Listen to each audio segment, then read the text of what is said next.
Last night, there were five primaries across the country, and while the results of the presidential election were a foregone conclusion, there was one race that everybody kept their eye on: the U.S. Senate primary in Ohio on the Republican side. So, what happened? Hang on, folks. I'll tell you here in just 1 second.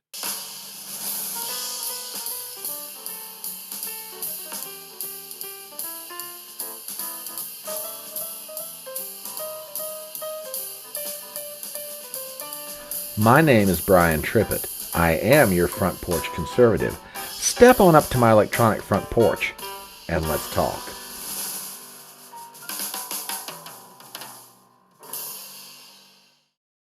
The Ohio Senate primary on the GOP side had been a hotly contested race all winter long, with three primary candidates: Frank LaRose, the former Secretary of State, Cleveland businessman Matt Dolan, and businessman Bernie Moreno, all seeking to obtain the nomination to run for the Senate against Democrat incumbent Jared Brown. Well, the results are now in, and it's not necessarily surprising who won, but the margin by which they did it. So we'll start with Axios.com. Headline: Trump endorsed Bernie Moreno wins Ohio Republican Senate primary. Article written by Sam Allard and Tyler Buchanan. We have the following: Cleveland businessman Bernie Moreno has won the Republican primary for U.S. Senate in Ohio, the Associated Press projects. Moreno will take on incumbent Democrat Sherrod Brown in November in what is expected to be a toss-up race that could swing the balance of the U.S. Senate. The outcome is a win for former President Trump, who endorsed Moreno in December. It's also welcome news for Democrats, who viewed Moreno as a weaker general election opponent than either State Senator Matt Dolan or Secretary of State Frank LaRose, and we'll come back to that notion here in just a minute. Trump traveled to Ohio last weekend to push Moreno over the finish line. He was seen as the only Trump-backed Senate candidate at the risk of losing a primary this year. In 2022, Trump's support of now Senator J.D. Vance was a key factor in propelling Vance past a crowded field that also included Dolan and former State Treasurer Josh Mandel. Okay, let's get into this. If you were watching the results of the Senate primary last night in Ohio, at the very beginning it was very tight, which was a result of the fact that all the early vote was being reported: absentee ballots, mail-ins, etc. But once the day of vote came in, the margin started to spread out for Moreno, and he never looked back. Now, what makes this interesting is that the polling, maybe for the first time this year, got this race absolutely wrong. I take you to the average of polls from realclearpolitics.com. And as you can see, in their average, Bernie Moreno might have had a lead, but he only had a very slight lead of maybe 2 points and well within inside the margin of error of most of these polls.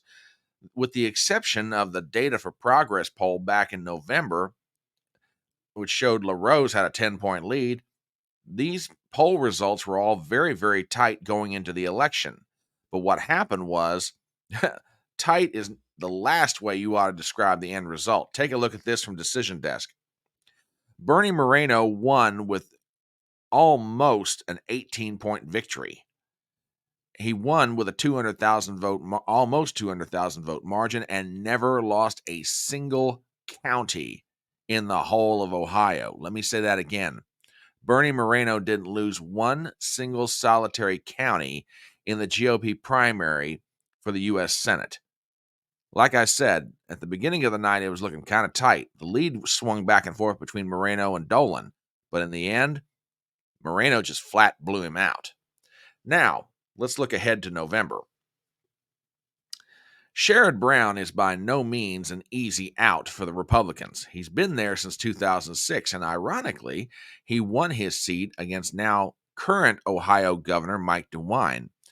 But as far as the polling of the race between Moreno and Sherrod Brown, take a look at this. Again, from the Real Clear Politics average of polls, we see the following. You're probably looking at an average of about a 5-point race, which if that's the case, then Sherrod Brown has got problems. What I'm getting at is this.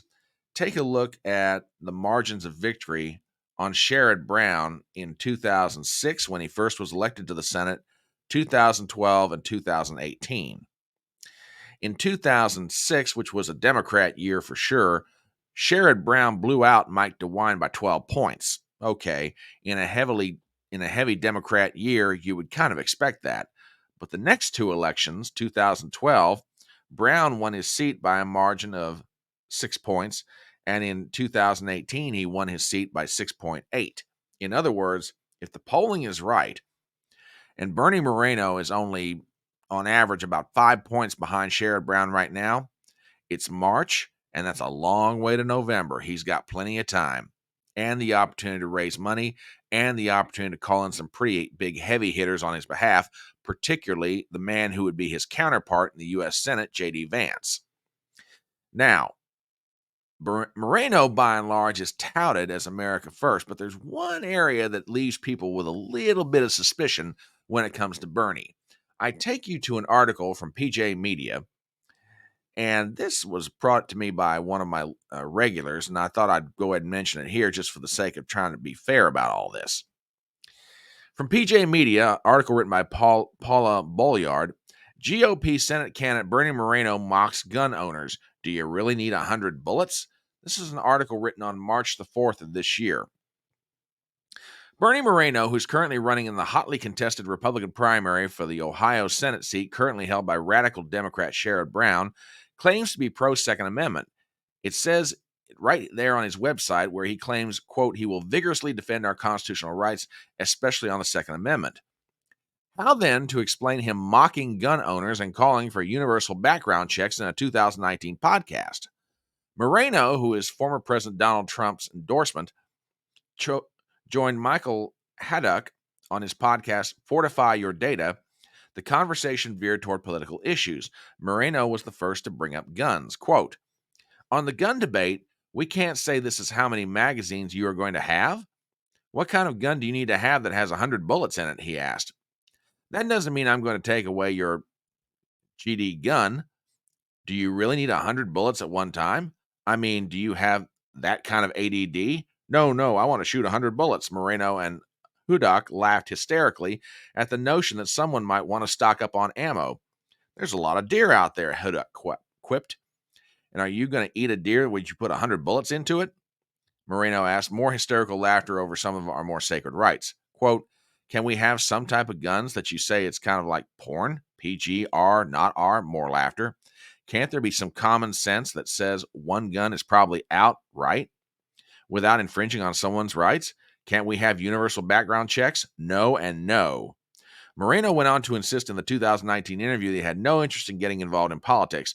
That makes two things he's flip-flopped on.